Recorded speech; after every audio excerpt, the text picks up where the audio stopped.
Are we in uncharted territory? Are we in an economic situation the like of which we have not seen?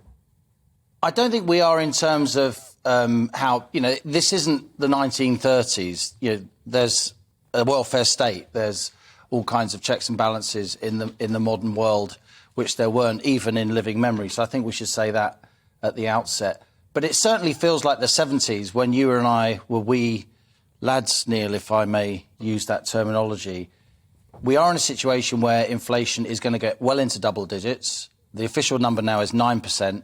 The consumer price index, 9% higher than it was this time last year. I think for a lot of ordinary people watching and listening to this show, the idea that the cost of living has only gone up 9% over the last year is a sick joke. It's gone up a lot more than 9%. Energy bills have almost doubled. Food prices are much higher. Your rent's gone up a lot more than 9% in many cases.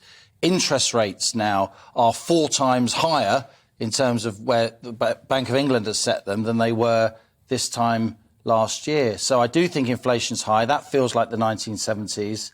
It also feels like the 1970s to a degree in that wages are lagging behind inflation. So what we call real incomes are falling.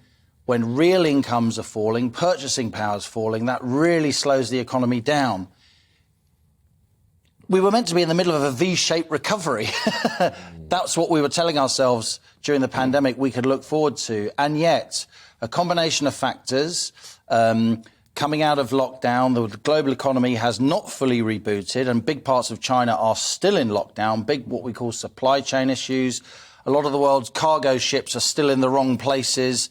The logistical wrinkles that the pandemic caused to the global economy are nowhere near being ironed out. And then, of course, on top of that, we already had inflation at a 30-year high before this ghastly war in Ukraine. And, of course, that has sent fuel and now increasingly food prices significantly higher.